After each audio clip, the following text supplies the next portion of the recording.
Hola votantes, ¿cómo están? Sean bienvenidos al segundo episodio del podcast de Votante Promedio. El día de hoy tenemos un invitado alucinante para este espacio que recién empieza. Sergio Tejada, ex congresista, presidente de la mega comisión que investigó a Alan García, sociólogo y panqueque. Hola Sergio, ¿cómo estás? Hola, ¿cómo Bienvenido. estás? Qué gusto. Gracias por estar aquí, Sergio. Encantado. Sergio, la vez pasada mi productor me dijo que doy muchas vueltas, así que tengo que ir un poco más directo al hueso. Te quería consultar sobre que ya no has estado tanto en los focos mediáticos, ¿no? Cómo ha sido esa transición? Creo que son tres puntos importantes donde mencioné que eres panqueque, que has tenido una banda, entonces tenías cierta repercusión en una escena más o menos limeña, ¿no? A pasar a ser congresista y el alcance nacional que tuvo la mega comisión y ahora que ya estás un poco más alejado de los focos mediáticos. ¿Cómo ha sido esa transición? ¿Cómo fue de la escena musical al Congreso y del Congreso a una vida más privada? Bueno, para empezar, yo empecé a tocar bien chibolo, ¿no? Como a los 15 años me compraron mi primera guitarra y empecé a tocar full y empecé a tocar en bandas a los 16. En esa época no vivía aquí en el Perú, estuve un tiempo en México, después en Bolivia. En Bolivia es donde empiezo a tocar en bandas. Y cuando regreso al Perú a estudiar en la universidad, ya empiezo a tocar, ¿no? Y ya en escenarios, con público. Y al poquito tiempo nomás empiezo a militar. Entonces mi actividad política junto con la han ido junto con la musical casi desde el principio, ¿no? Eh, y claro, las bandas eran diferentes, todas punk o ska, pero muchas tenían un componente político también fuerte. Por ejemplo, Contestatario, ¿no? sí, Sí, Antestática, por ejemplo, tiene letras muy totalmente. políticas, ¿no? Y teníamos debates políticos en ese tiempo y era un momento en el que yo ya empezaba a militar, ¿no? Primero en colectivos, en la universidad, después tuvimos un pequeño grupo que era el Partido Socialista Democracia Total, que no era un partido exactamente, sino quería ser un núcleo de un partido socialista en ese momento. Y en el 2005 entró al Partido Nacionalista con todo este grupo, ¿no? Porque nos entusiasmó Ollanta y su discurso crítico al neoliberalismo y de construcción de la nación. Y por eso a mí me parecía que no era muy distinto el mundo de la música del mundo de la política, porque siempre igual esa rama del punk fue bien contestataria, como decías tú, ¿no? Y bueno, sí, fue una época de muchísima exposición mediática. La mega comisión definitivamente llamaba mucho la atención de los medios, montones de portadas. ¿Cómo así llegaste? ¿Cuál fue el acuerdo que hubo para que tú llegues a ser el presidente de la mega comisión? Porque era un Sí, encargo tremendo. brutal, Sí, tremendo. sí, sí, No sé si sí. cualquiera lo hubiera querido tomar. Bueno, yo no lo esperaba para nada, ¿no? Yo entro bien joven, entro a los 30 años al Congreso, tenía varios temas de agenda, por ejemplo el tema universitario para mí era un tema importante y estuvimos en el debate de la ley universitaria, pero en el camino surge esta propuesta de que se cree una comisión que investiga toda la gestión de García, ¿no? Ujú. A diferencia de estos tiempos donde se sacan los presidentes por cualquier cosa, Antes había un debido antes, proceso. claro, y era bien difícil investigar a los presidentes en ejercicio, entonces siempre se esperaba que terminen su periodo y se armaban estas comisiones. Y hubo varios impulsores, ¿no? Uno de ellos era Javier Escanseco. Estuvo Javier Escanseco, Freddy Otárola también en esos tiempos impulsó a través de una moción que se cree la comisión. Ujú. Y cuando se crea, se forma una composición y es Javier Escanseco en ese momento el que me propone, ¿no? Dice, ¿por qué no entras a formar parte? Le dije, bueno, ok, entramos. Tú dijiste formar parte, Claro, tranqui, formar parte, ¿no? Sí, ganar experiencia, todo bien, porque era tu primera experiencia parlamentaria así es, y así de es. política nacional. Sí, Entonces, sí. Yo había trabajado en el Congreso un par de años antes, entonces conocía el reglamento. el tejimanejo. Sí, sí. Pero de todas maneras es distinto, ¿no? Cuando ya Totalmente. te Es toca poner la sentarte cara. ahí en el hemiciclo, sí. Y pasaron varias cosas que fueron cambiando a los integrantes de la comisión. Por ejemplo, alguien fuerte era por supuesto Javier Descanseco, pero también estaba Marche Jade en esos momentos que había sido procurador Y anticorrupción y ellos dos también tuvieron que negociaba. salir al final, ¿no? Los dos salieron. Los dos salieron. Más que nada por Por las distintas cosas. presiones de, bueno, en el caso de Javier le decían, tú has dicho en tu campaña cárcel para García, entonces no eres objetivo, ¿no? Si tú entras te saboteamos la comisión. Claro. Entonces hubo varias dificultades y él decide salir. Y Chejade tuvo el escándalo pues, de las brujas de Brujas de Cachiche, él Cachiche. también sale. Y se empezó a reconfigurar todo y la cosa quedó más o menos entre Johnny Lescano y yo, ¿no?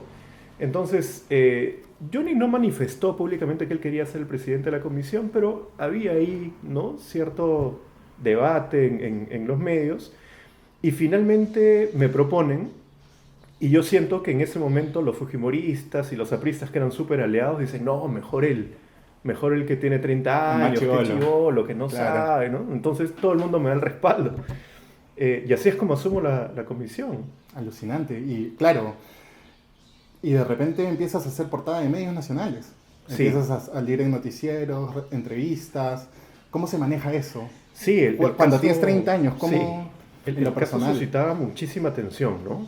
De los periódicos, de la televisión, opinión pública. Y el primer caso que empieza a sonar es el de los colegios emblemáticos, Ujú. que fue a los meses nomás de instalada la comisión.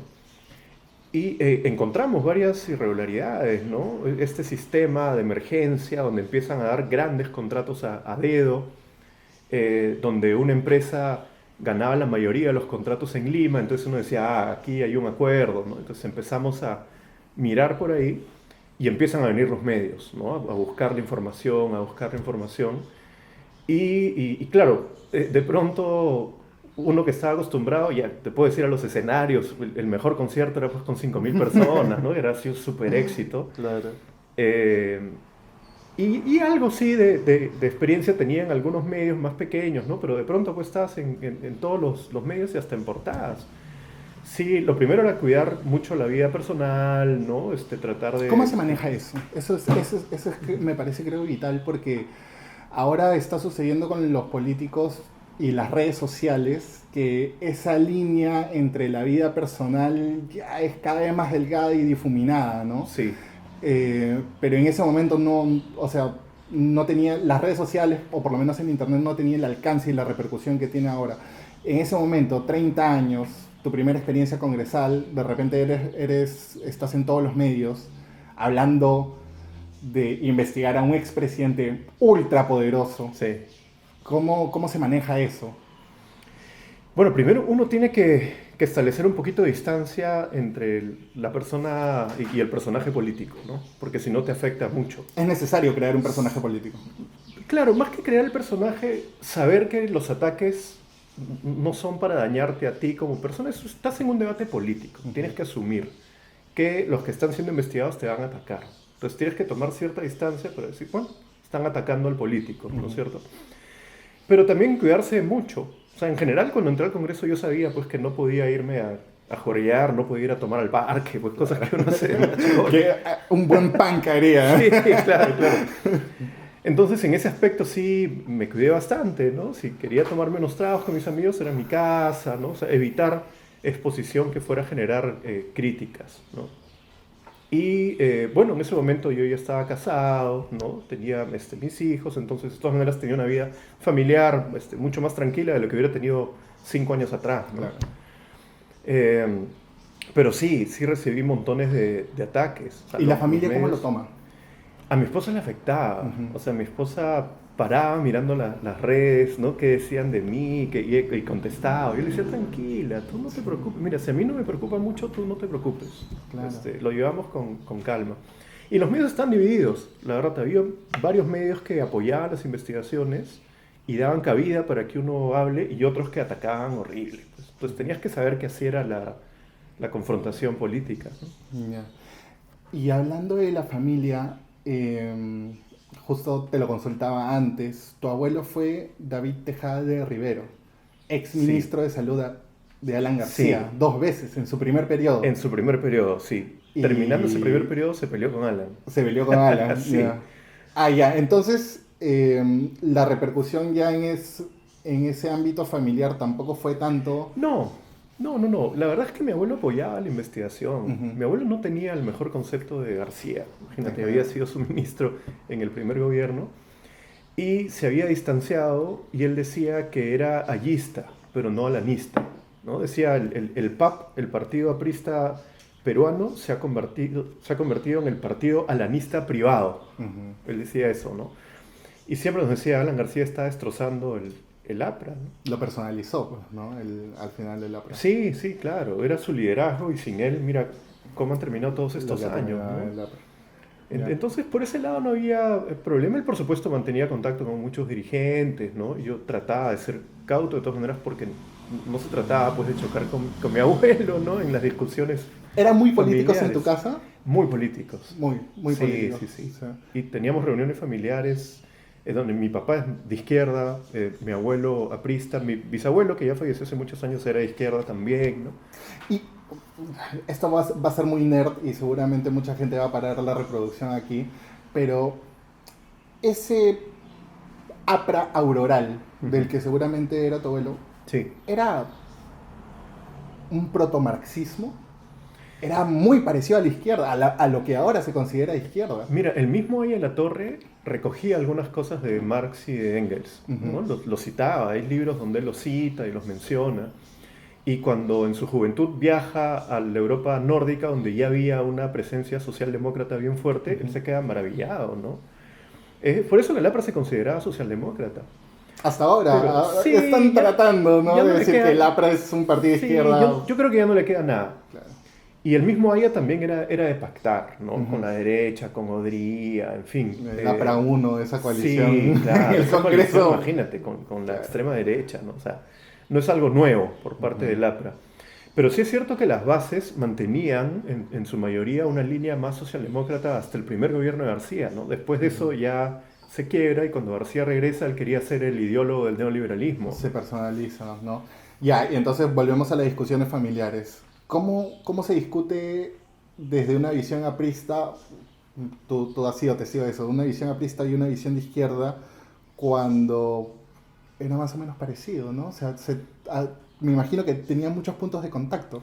Sí, sí, sobre todo porque mi abuelo era especialista en salud pública y había trabajado casi toda su vida en implementar sistemas de salud preventiva, salud primaria, salud desde el Estado, ¿no? Entonces él estaba en contra, por ejemplo, de los grandes intereses de las farmacéuticas o de los lobbies de las clínicas privadas. Entonces por ese lado coincidíamos bastante, ¿no? Pero él, por ejemplo, no le gustaba Humala, ¿no? Era muy crítico, sí, le molestaba, ¿no? Sentía además que, claro, Humala les había quitado espacio. Hay dos Humalas. Sí, el primero. El primero era el que no le caía mal, el que no le caía bien. Sí, yo creo que los dos, ¿ah? Ya. Pero el primero siendo más a la izquierda tampoco. Tampoco le gustaba, porque así como le quitaba un espacio a la izquierda, le quitaba un espacio al APRA también, ¿no? claro. De hecho, Ollanta, me acuerdo que en la campaña se fue a la tumba de Aya y se jaló un sector de apristas más de izquierda, ¿no? Entonces, para él era difícil. Cuando hablamos de Humala sí, no coincidíamos. Pero de otros temas de rol del Estado, de provisión pública de servicios, sí coincidíamos bastante. Tú llegaste a militar al Partido Nacionalista, ahí es Sí. donde va... ¿Era fricción? ¿Se podía catalogar como fricción o era desacuerdo nada más en este ambiente político interno o familiar? No, desacuerdo nomás. Desacuerdo. Sí, sí, Ya, sí. perfecto. Sí. ¿Cómo fue tu acercamiento al Partido Nacionalista? Justo me contabas que la música iba a lo contestatario, pero ¿cuál es el momento en el que dices, Ollanta, veo bien ese liderazgo, me acerco a las bases, firmo mi inscripción? Sí, ¿Cómo sí. fue ese proceso? Porque me imagino que es complejo. Claro, Es complejo. claro. O sea, la última, voy a tirar un dato porque me parece relevante en este momento, la última encuesta de CPI, si no me equivoco, preguntaba sobre la posibilidad de los peruanos militando en partidos y el 72% decía que de ninguna manera militaría. Ya, eso es malísimo. Es pésimo. Sí, porque la democracia se basa en un sistema de partidos con amplia participación, ¿no? Pero hay una crisis fuerte, después podemos hablar de eso si quieres, una crisis bien fuerte de representación.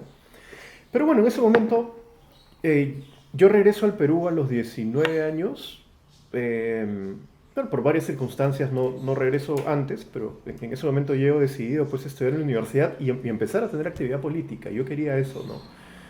Y en la universidad estamos en los colectivos, en un momento nos reuníamos para discutir las conclusiones de la CBR o íbamos a marchas, ese tipo de cosas, ¿no? Y formamos este núcleo que te decía al inicio, el Partido Socialista Democracia Total, con gente que había sido Izquierda Unida. Era gente mayor. ¿Qué año estamos hablando? Ahí es 2000, 2001, Ya. ¿no? O sea, justo la caída de La caída de Fujimori, Fujimori, hay la todo un regreso a la movimiento. democracia. Sí. Claro, la CBR un poquito después, 2003, pero digamos son esos años en los que yo estoy en la universidad donde empezamos a tener actividad. Me acuerdo en mi promoción está Marisa Glave, ¿no? Ujú. Pues estudié sociología y en ese momento éramos los dos únicos que hacíamos política en la facultad. Era una cosa impresionante y te mostraba cómo había caído también la politización, ¿no? Eran las facultades sociales, era la carrera de sociología y casi nadie militaba, casi nadie tenía actividad política.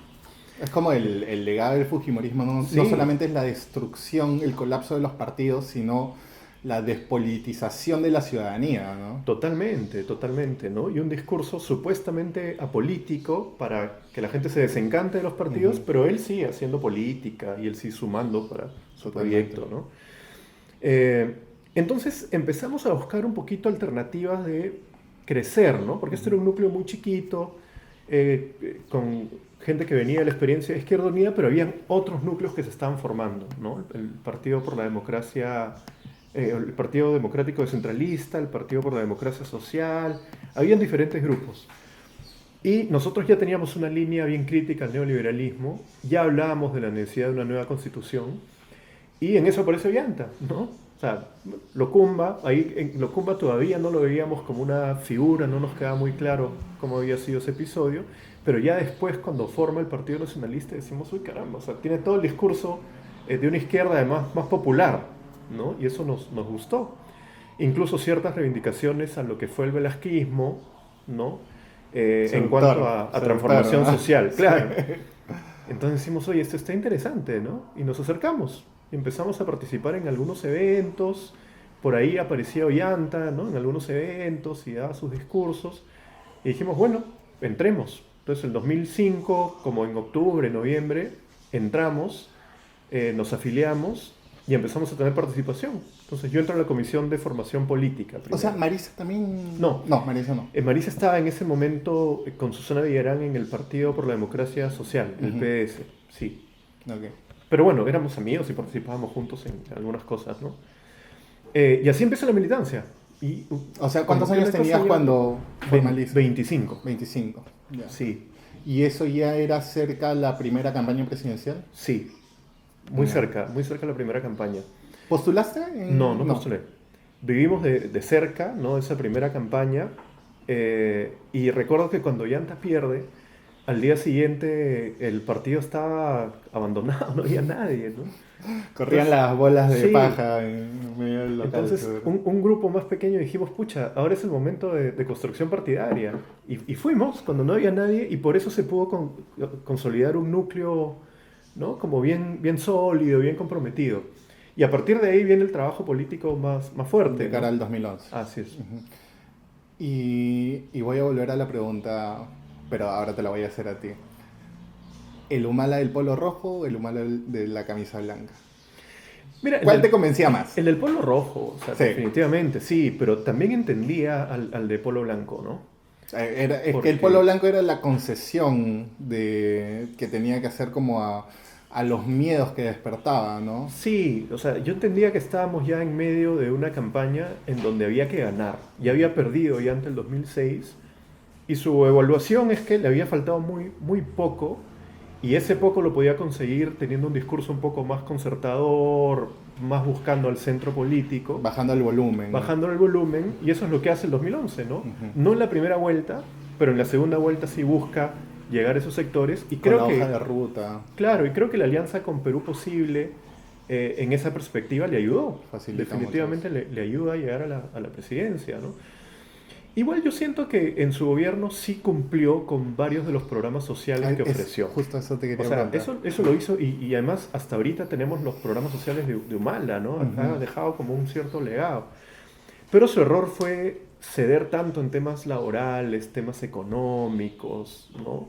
En una apuesta por hacer algunas transformaciones más profundas y después por ceder espacios a gente que realmente, mira, ni se lo merecía ni aportaba.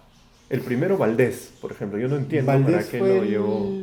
su segundo primer ministro, ¿verdad? Así es, Después de Xiomi Lerner. así es.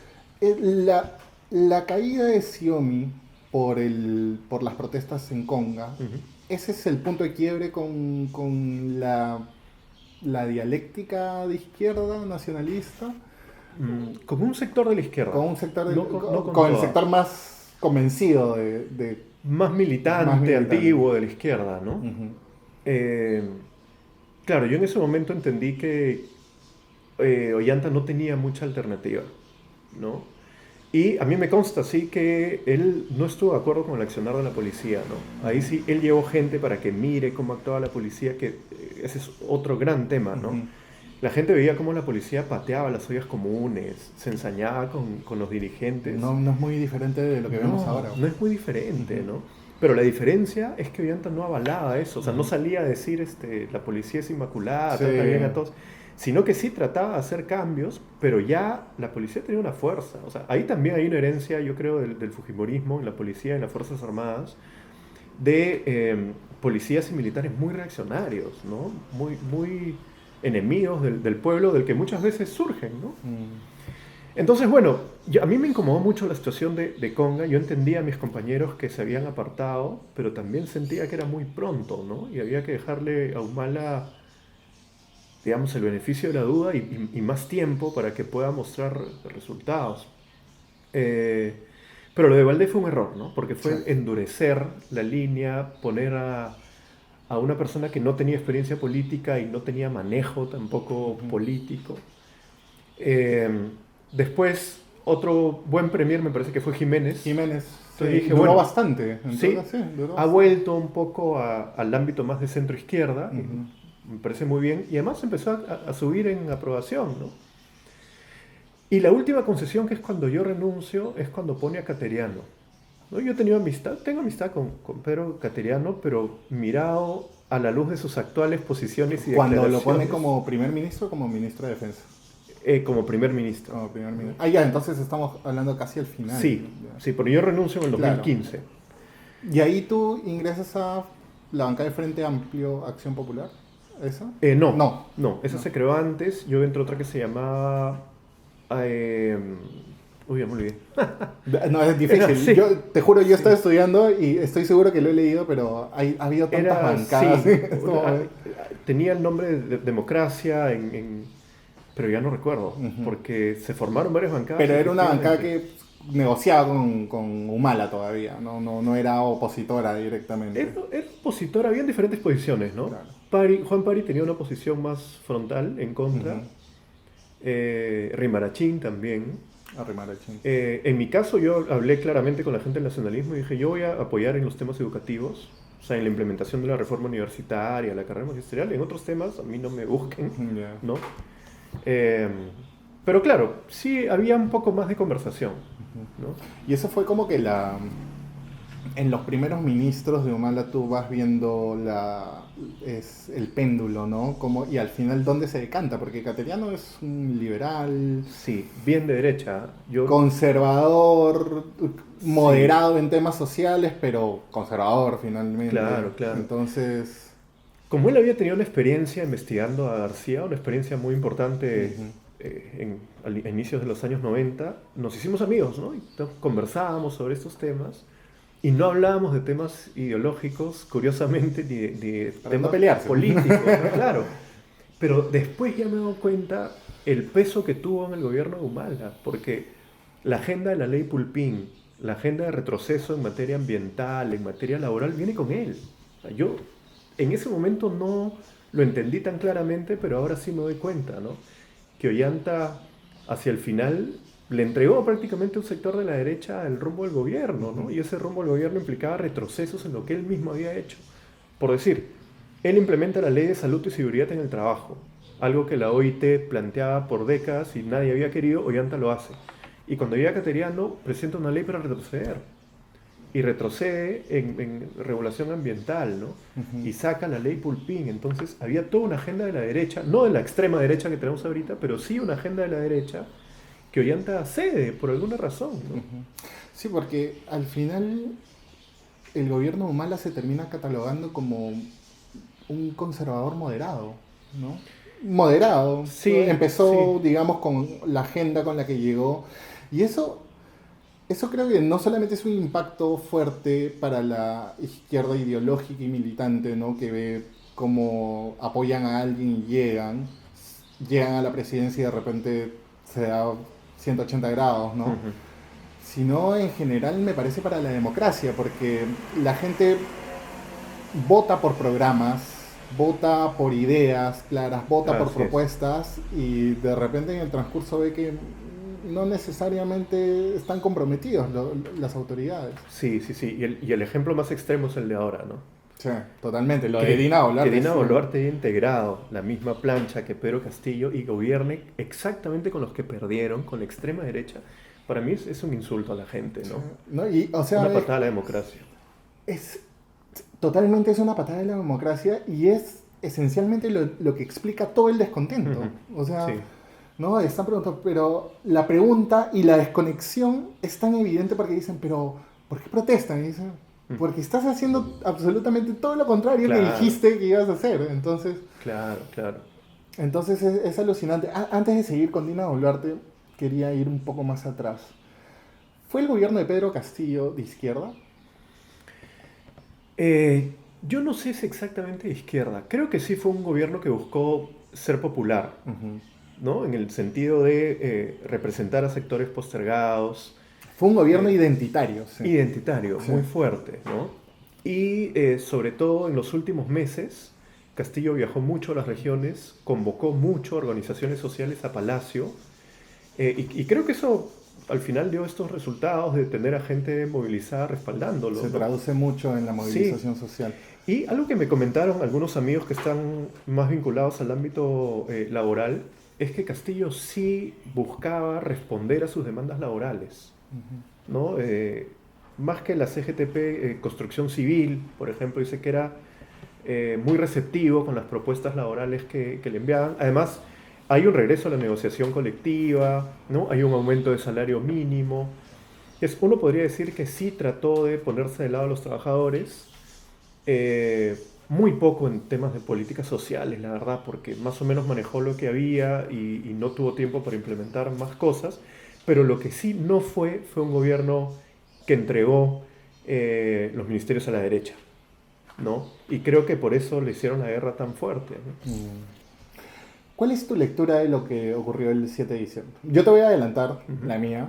Eh, o sea, hay, para mí todavía está la discusión de entre fue un golpe de Estado, un intento de golpe de Estado, pero la intención está ahí. La intención está ahí y por mala lectura o por desconocimiento, pero finalmente hizo lo que hizo y era una afrenta a las instituciones y a la democracia en sí. ¿Cuál es la lectura que tú tienes y a lo mejor si es que sabes cuál es la lectura de los colectivos con los que tienes Ujú. contacto todavía? Sí, bueno, dentro de la izquierda está un poco dividida la posición, ¿no? Yo te digo, la mía muy personal es que en este país la democracia se fue debilitando, debilitando, por lo menos desde el año 2016.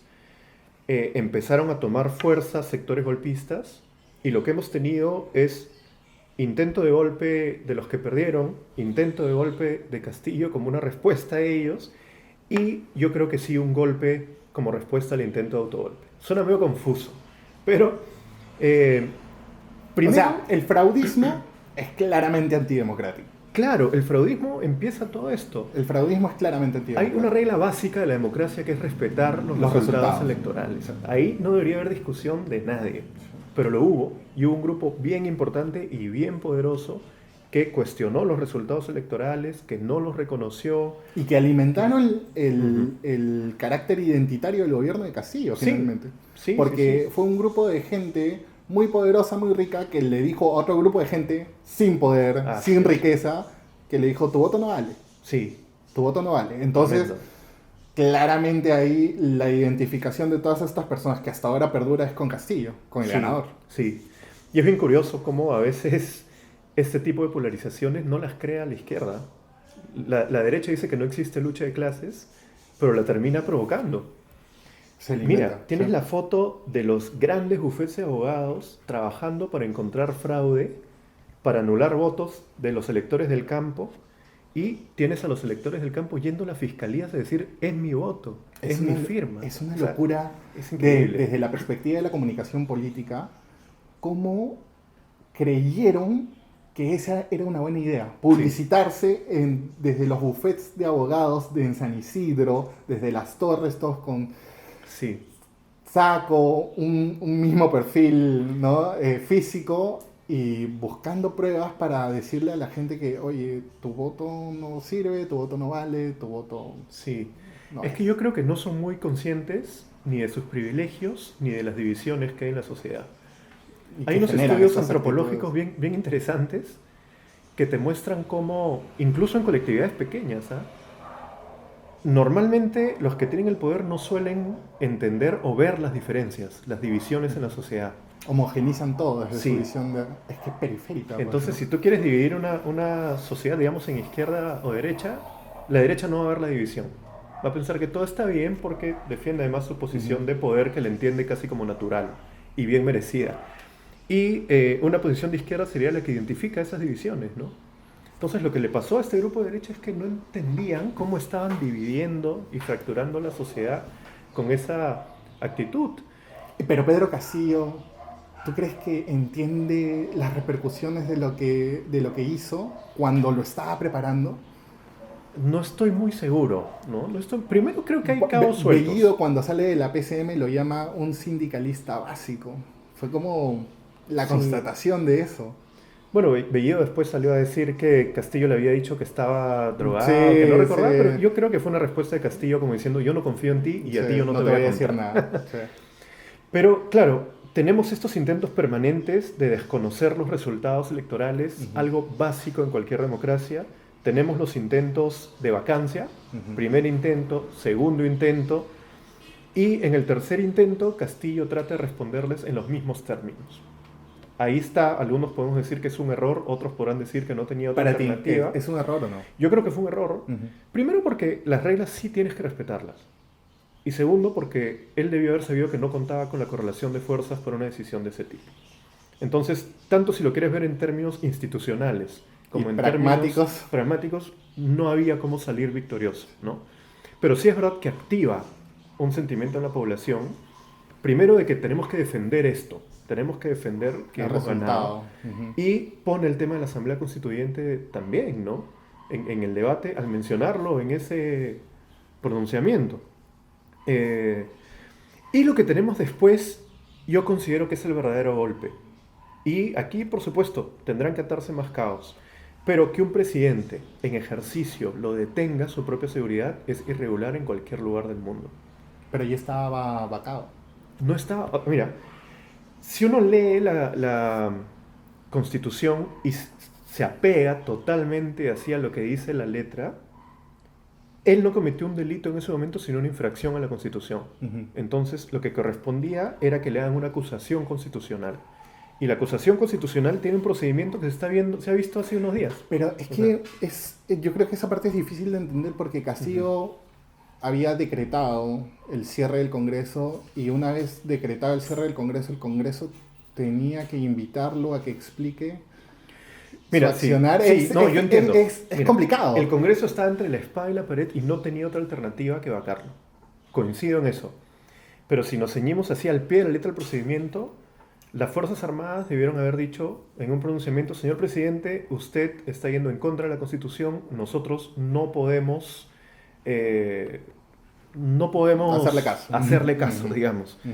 Entonces lo exhortamos a que retorne al cauce democrático y constitucional. Entonces, Fuerzas Armadas policiales no responden a Ah, este intento de esto es autogolpe, político. se cae, simultáneamente el Congreso activa una acusación constitucional, garantiza el debido proceso y lo saca. Hubiera tomado, mira, 3 días, 4 días probablemente, donde Castillo hubiera sido presidente sin el respaldo de nadie, digamos, de las Fuerzas Armadas, pero lo sacaba cumpliendo todos los procedimientos. Aquí lo que hemos tenido en verdad es que, claro, la policía lo acata, pero también lo detienen sin que haya un proceso de acusación constitucional, ¿no? Esa es una perspectiva interesante porque creo que es un poco el espejo de lo que pasó con la vacancia de Fujimori. Porque la vacancia de Fujimori crea todo este precedente de la vacancia por incapacidad moral cuando Fujimori se le pudo haber sacado de la presidencia tranquilamente por abandono del cargo. Claro, lo abandonó, él renunció. O sea, por abandono del cargo, pero no. Sí.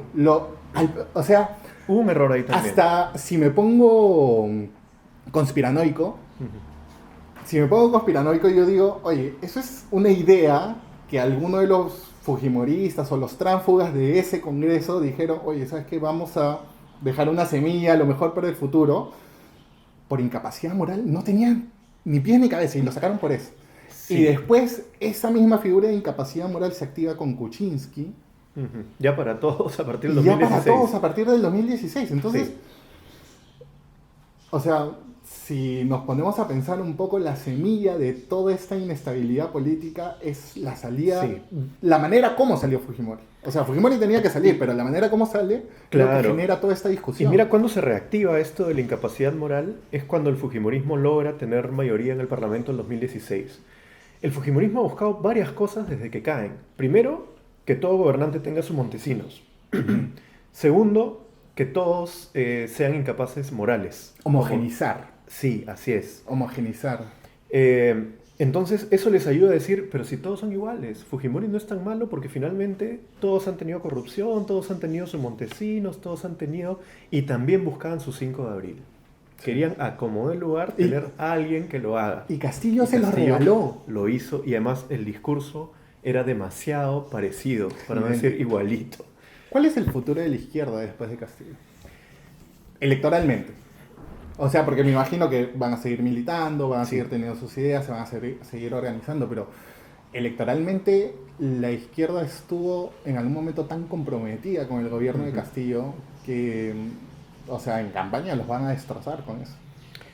Mira, hay algo que yo siempre digo. Cuando Ollanta perdió, todo el discurso de los medios era la izquierda no va a volver en 30 años. No vuelven, no vuelven. Mira, pasaron 5 años y ganó Castillo. Él no sería un líder de la izquierda, pero era claramente un partido de izquierda, una coalición de izquierda la que estaba ganando las elecciones. Ahora se dice lo mismo, pero el Perú da sorpresas. Tú no sabes si de repente de aquí a 5 años vuelve a llegar la izquierda o de repente en las elecciones que vengan. O sea, lo que pasa es que yo creo que en el Perú las identidades político-ideológicas no son fuertes, pero sí las identidades populares. Y lo que ha venido ganando desde Toledo es una identidad popular que quiere un Estado diferente, que quiere una nación diferente, pero y no eso sabe no cómo. necesariamente es de izquierda. Pero parece que no sabe cómo esa identidad, ¿no? Ese es Sí. también esa es la consecuencia de partidos políticos absolutamente vacíos de contenido. Sí, ¿no? Sí, o algunos con contenido, pero que no logran No logran transmitirlo, traducirlo. no logran traducirlo. Ujú. Sí. Entonces, mira, Gramsci, por ejemplo, le decía ese espacio nacional popular, ¿no?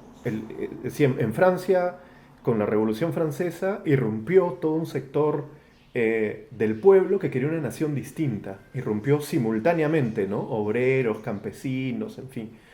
Y él decía, en Italia no, ha faltado una fuerza nacional popular que irrumpa, ¿no? Y en América Latina tampoco. O sea, sobre todo en el Perú, nosotros podríamos decir que tampoco ha irrumpido necesariamente de manera simultánea esta fuerza nacional popular, pero sí se manifiesta en las elecciones. Entonces, gana Toledo. En las elecciones se manifiesta la necesidad de llenar ese espacio. Así es, así es. Entonces, Toledo como que representa ese espacio nacional popular. Después lo hace Humala en 2006, aunque no gane. Lo hace en 2011 y lo hace Pedro Castillo, ¿no? Pedro Castillo más claramente, porque si bien Toledo sí tenía una cierta identificación, ¿no?, con el Perú profundo, creo que en el caso de Castillo es mucho más fuerte. Mucho más arraigado. Por eso es que la gente sale a defenderlo. Probablemente si Toledo caía, nadie lo defendía. No, nadie lo iba a defender. Y yo tuve dudas también cuando cae Castillo. Él tenía un 30% de aprobación. Y dije, ¿saldrá alguien? El primer día no había nadie, ¿no? Escuchabas los gritos. Pero la primera semana de protesta fue esencialmente castillista. Sí, ajá. Hasta ahora. Y hasta ahora los grandes motores de las movilizaciones siguen siendo castillistas. Ahora, Sí, claro, se ha juntado la indignación por los Claro, abusos las policiales. muertes, O sea, sí. ¿no? O sea, eso ya deja de ser castillista o deja de ser identitariamente político, ¿no? Pero, ¿tú crees que eso genere o nos aproxime a un momento constituyente? ¿Crees que Debería. ya estamos? Todavía. Debería, mira, como alguien que ha militado en un espacio que desde hace más de 20 años buscamos una nueva constitución, este es el momento más alto. Si hay algo parecido a un momento constituyente, es este. Mira, yo que yo personalmente, ideológicamente vengo desde la derecha, con los años me he moderado, no tuve mi momento infantil, adolescente del libertarianismo y después como fui comprendiendo un poco más las cosas y me fui moderando. Yo particularmente desde esa visión siento que esta constitución a nivel político está quemada, está quemada. Y sobre todo el apartado político, la estructura del Estado, la división de poder, eso ya fue la división no de poder. sirve para nada. Sí, Ya. no sirve. Lo que está en la Constitución del 93 no ayuda, no sirve. Además eso que hay que ya cambiar. le metieron mano. Sí. O sea, ya no, y le van a seguir metiendo mano Sí. y lo van a seguir remendando. Pero la bandera de la izquierda para el cambio de constitución, aparte de que es la constitución de Fujimori, es el capítulo económico. Pero siento que desde la comunicación política no han logrado generar como, oye, es el capítulo económico el problema. No, para la izquierda, ¿no? Sí, sí. Bueno, es que lo que más ha defendido el fujimorismo y sectores de la derecha ha sido justamente el capítulo económico, ¿no? Donde más se han esforzado por tener argumentos y mostrar datos, cosa que no ha pasado con el sistema político. Es bien difícil ahorita defender toda la parte de la estructura, del equilibrio de poderes, de las funciones de cada uno de los poderes del Estado, está destrozado. Pero creo que sí hay temas bien de fondo en cuanto al capítulo económico, ¿no? Primero, poquísimos países tienen un capítulo económico en sus constituciones. Sí. Es más, como lo tenemos nosotros, Ni la constitución creo de que Pinochet ninguno. tiene. Sí. Yo estaba revisando, preguntando en las redes, alguien dígame por favor qué país tiene un capítulo, y no hay. O sea, la constitución tiene que ser habilitante, ¿no? La constitución es principalmente un pacto social, donde te habla de derechos, deberes y formas de organización del Estado. Pero aquí te ponen una camisa de fuerza y te dice el Estado no debe meterse en la economía, o debe meterse muy poco, o no debe tener un rol empresarial. Entonces tú dices, ya, yo entiendo que hemos tenido malas experiencias en el pasado con el rol del Estado, pero ¿por qué ponerte la camisa de fuerza cuando eventualmente puede ser sumamente importante que el Estado entre a determinados sectores? Entonces mira, por ejemplo, el tema del litio, que es un tema económico fuerte y que lo va a hacer en los próximos años. En Bolivia están con la idea de empresa nacional. En México están con la idea también de la nacionalización del litio. Aquí en el Perú no podríamos, ¿no? Y otros temas más chiquitos, las veterinarias municipales. Eso no se puede hacer, pues. Te dicen que no puedes porque vas en contra de la Constitución por el rol subsidiario, porque hay veterinarias privadas. O sea, las municipalidades pueden dar servicios y suelen dar servicios más baratos en cualquier lugar del mundo, ¿no? Eso Más a lo mejor accesible. podría ser ¿no? Es como si queremos mejorar los servicios del Estado, ¿no? Porque finalmente ese es el rol del Estado. O sea, yo sé que desde la derecha es mucho, no, lo que hace el Estado es malo y es un desperdicio de plata donde el privado no se mete donde no hay ganancias. Y en muchos servicios que brinda el Estado no hay ganancias. Son servicios. Claro. Pero ¿qué pasa? Mira, si tú encuentras un sector donde no hay ganancias, puedes hacerlo con la Constitución actual por ley expresa. Tienes que pasar por el debate en el Congreso, es difícil, pero si entras y logras rentabilizar el espacio, ya van a estar las presiones para la privatización. Entonces, al Estado nunca le dejan ganar, siempre le dejan tener lo que genera pérdidas, y eso refuerza la idea de que el Estado genera pérdidas. Si huele a constituyente, ¿cuál sería la composición? Porque a mí, o sea, como te decía, la parte política de la Constitución está destrozada. La parte económica, creo que se podrían hacer ajustes o relajar ciertas cosas, pero no necesariamente hay que botarlo a la basura. Y creo que un punto súper importante es que es una Constitución hecha en dictadura, ¿no? Sí. Creo que ese simbolismo es muy potente. Eso tiene mucho peso porque finalmente, como decíamos, la Constitución es un pacto social y necesita legitimidad, y eso se logra con participación. La gente no siente que participó y ya no... Ese simbolismo es muy potente. Claro, ya no exacto. respalda esta Constitución en su mayoría. Ya, pero se convoca una constituyente y ¿cuál sería la composición de esa constituyente? Eso, yo creo que eso es lo que más me aterra. Porque Sí, es una preocupación. yo creo que terminaríamos con un documento obscenamente conservador, restrictivo. Hay un riesgo, pero yo creo que ahí hay varias maneras de salvarlo. Primero, las constituciones no necesariamente tienen que ser hechas por representantes de los partidos. Puedes ver mecanismos para que haya representantes de sectores sociales, sectores, por ejemplo, indígenas, sectores que representen gremios, Lo que intentó ¿no? hacer Bachelet en el 2013 en Chile. Sí, y lo que ha intentado Hacia... Chile después también, pero hay experiencias, por ejemplo, en Islandia. Ahí hay un fracaso que hay que mirar después, pero la composición fue bien interesante. No tiene por qué recaer en los mismos partidos que son causantes de la crisis política, de representación, etcétera, etcétera. Y segundo, tienes varios candados que son nuestros propios compromisos internacionales. O sea, tú no puedes retroceder en derechos ya conquistados, ¿no? Por ejemplo, no deberíamos debatir la pena de muerte en una constituyente, porque no se puede retroceder. Estaríamos incumpliendo tratados y eso nos podría generar sanciones. Entonces, hay temas que deberían estar fuera de debate y podemos tener, por ejemplo, observadores internacionales Pero o eso no es un delegaciones de poco expertos. wishful que- thinking.